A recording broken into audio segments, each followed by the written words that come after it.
ShinRobjira. Today we're going to be talking about the Trendmasters Godzilla, King of the Monsters, Light Up and Roar Godzilla, and Supercharged Godzilla. Allow me to reintroduce you to the holiday item of 1990 something I don't remember. These things were super hard to come across back in my times when I was short and stupid. Now I'm just kind of taller and stupid. Something. Anyway, alrighty, up first we're going to be taking a look at standard Godzilla over here. In terms of paint and detail, this lovely lad is quite nice. We will be getting a nice frosty silver for Godzilla's dorsal fins over here, and boy oh boy, wouldn't you know it, they painted the dorsal fins all the way to the tip of the tail! And believe it or not, we are going to get a bit of a light shade of silver on the dorsal fins on top and on the back of Godzilla's neck. We're going to be getting a bony yellow for Godzilla's claws on both sides, as well as Godzilla's feet. We will also be picking that up for Godzilla's teeth over here, and these look really, really good. And the only area with these teeth that looks kinda messy would just be the front over here. But damn, would you look at that? That is one cheeky Godzilla. He's also super angry looking too. And the only other paint that we're going to be getting is some highlights over here on Godzilla's neck, a little bit on the chest, but they are most obvious on Godzilla's thighs and legs over here. What's cool is these little highlights don't look like black paint, they almost look like a dark purple paint. I could be wrong here, but Trendmasters applying a dark purple to a dark green figure just seems like their feng shui. Oh, and you know what? I'm just noticing this now. We're actually going to get some of that on Godzilla's head over here as well. On both sides. Alright, okay. And in terms of paint, that's pretty much it. Short, sweet, and to the point. Got a little bit more than I bargained for. Got exactly what I was expecting. And I thoroughly blame Trendmasters for me loving silver dorsal fins. Speaking of which, let's take a closer look at these frosted dorsal fins over here, man. Those tiny, tiny little details are so very cool. And they will be present on both sides of the dorsal fins on all three rows. Yes, even on the tail over here. Even as they get smaller and smaller and smaller and smaller and smaller.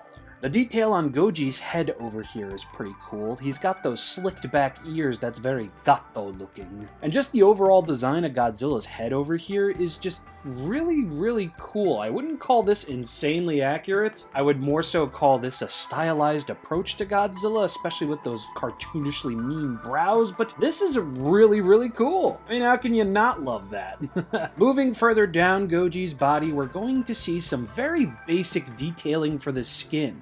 Basic, but wholly effective as well. Trendmasters toys almost felt like comic book toys in a weird way. They would have these super stylized approaches for their characters. Sometimes the proportions were vividly ridiculous and awesome, but I can't say they ever once made a figure that didn't make you just want to pick it up and play with it, and that's something that this Godzilla absolutely accomplishes. From toe to shin to kneecap to thigh to crotch to torso to arms to more torso to neck to head. This figure is just beautiful looking, guys. And just so deliciously retro looking too. I mean, just look at it. It looks like it popped right out of the 90s, and that's mostly because it did, Rob.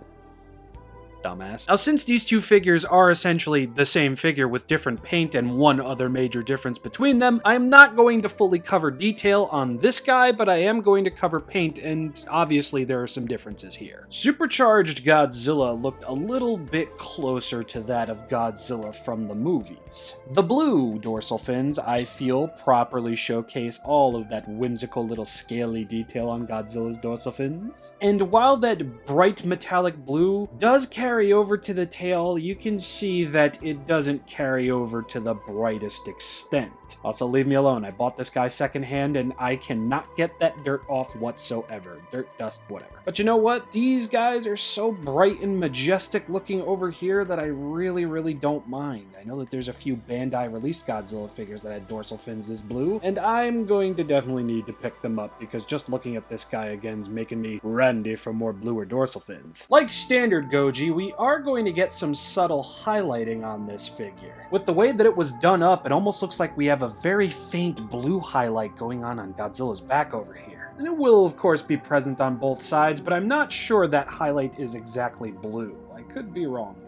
Across the rest of Godzilla's body, we're going to get this chalky black and then this darker black in between all the creases of his arms and legs and fingers and such. I think it's a little bit more visible on the legs than it is on the arms. And I think it's definitely more visible on the front end of the figure than it is on any other side of him. I mean, just look at that. We have darker blips over here with some lighter shades all around them. It looks really cool. And I guess the best part about this paint job is just that it's so very subtle and you really need to look at it to get an eyeful of it. That sounded like a bit of an oxymoron, didn't it? But anyway, to cap off paint for Supercharged Goji over here, we are going to get some faint metallic blue paint on the dorsal fins of Godzilla's neck, moving on to the very tippy top of his head. I'm going to award these two lovely giant gentlemen 2 solid stars in terms of paint and detail. The paint is loud and bombastic where it needs to be, it's subtle where it really didn't need to be, but it still is, and it gets the message across. You just bought a giant light up and roaring Godzilla figure, and it looks awesome. Honestly, I feel like a kid again just looking at these things, especially under the better lighting. I mean, I've talked about both of these figures on this channel a long time ago, and those videos suck. The lighting, the backdrop, oh my god, don't take me back. So I'm glad I can bring them into the new age of ShinRobjira and make them look a lot cooler on camera. But anyway, with that being said, let's just cover articulation and then we can get into the gimmicks. So right up front, both of these figures have the exact same articulation, so we're just going to work with this lovely gentleman. Now, starting with the head, you can move the head ever so slightly, but it gives off a lot of resistance, and I imagine there is wiring traveling up from over here into the head, so I really don't want to go about ruining the light up and roar feature on another figure. I guess the giant Mechagodzilla only really had roaring, he didn't light up, but still. All I tried to do was change the batteries and it stopped working. The arms on both figures will be able to move all the way around. A little bit of resistance there, but I really don't mind that resistance, just because it feels extra solid. And I do believe the legs will be able to move all the way around like so. There we go. One side. Oh, God. Yeah. Forgot. Just how rough that can be. And of course, we're going to get a full swivel at the tail over here. Just at the base, nothing at the tip. I am going to award these lovely gentlemen a solid star each for articulation. It's basic, but it gets the job done. Now, let's take a look at their gimmicks. I'm sure you all spotted the on and off switch while I was going through paint and detail, so let's just flip that on.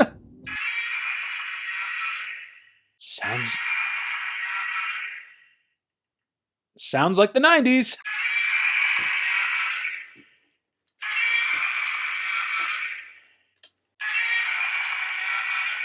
That's standard Godzilla's roar. Supercharged Godzilla's roar is a little bit on the different side, but I'm setting this up because I'm going to be turning these lights off and we're going to see the flashing gimmick that is present in both of his eyes and in his mouth. So yeah, let's do that.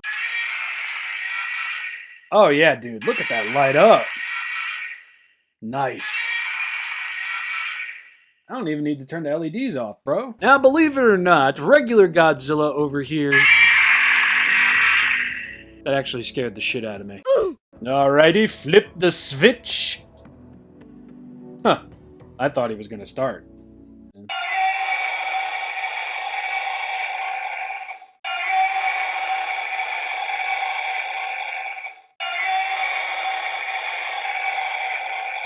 I stand corrected. His eyes are definitely brighter, but his mouth isn't as bright. Well, at least under the light. So let's turn the lights off and see how he looks in the dark. I forgot.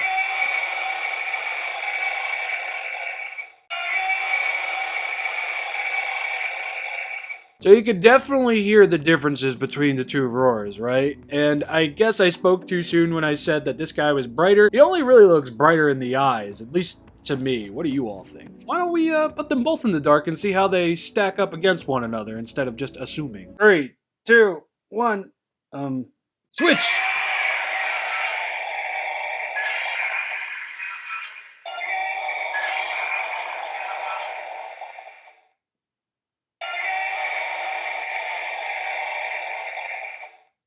Well, this guy definitely won the conversation because this guy stopped midway through. So the reason I was kind of going like this in front of their chests is because this little hole right here is a motion sensor. That was the whole gimmick with these. You'd walk past your figures and they would light up and roar. I was one of those silly kids that left these things on in the middle of the night. So when my dumbass got up in the middle of the night to go take a piss or get a bottle of water, I would walk past Godzilla and... yeah, that would happen and it would scare the absolute shit out of me. Y'all motherfuckers choose when you want to friggin' talk. Anyway, let's get on over into size comparisons and we can wrap this lovely little video up, huh? Big old beefy figures with light up and roar effects. It's so cool, dude. I'll never grow tired of it. Young me absolutely loved these things to no friggin' end, and 30-year-old me loves these things to absolutely no friggin' end, and I'm so glad that they still work perfectly fine. And while I never really did get around to getting Gigan or Mecha King Ghidorah, I'm not sure which one was actually released, or Biollante for that matter, there's still figures that I actively hunt today and quite obviously miss out on regularly. But just having these two dudes and the other two dudes that I have, it's more than enough for me, man. Big Godzilla figures come at a pretty big cost these days, and I really wish Bandai would up to it with the Mega Movie Monster series already. But even if they don't, I still got these two lovely lads in my collection, and I can't see myself getting rid of them, or really anything else, ever. Especially these. They're part of my childhood, and I miss them. I miss Trendmasters overall. Yeah, Trendmasters were absolutely the trendsetters for Godzilla figures over in the 90s. Now, before we ever got Bandai America, this is what we were dealing with. The bigger figures, the smaller figures, the medium-sized figures, the figures with gimmicks, the figures without gimmicks. There was so much going on with Trendmasters and Godzilla, I miss it so very much. There was a figure for just about everyone with the Trendmasters line. You have the Godzilla Wars line, the Godzilla King of the Monsters line, even the Godzilla 1998 line. And Lord knows we would have gotten more if Trendmasters survived the 90s. They didn't. And it sucks. But alas, I have been ShinRobjira. Thank you all so much for joining me in this here review. I do so apologize that it was delayed as much as it was. Like I said in my community post, I gotta take care of the patrons, man. They're out here helping me out every month by paying me, so I gotta handle them first just as much as I need to handle everybody else. Hopefully that came out right. I don't think it did. Anyway, when next we meet, I have no idea what I am talking about, but either way, I hope you enjoyed, and I will see you all next time. Peace.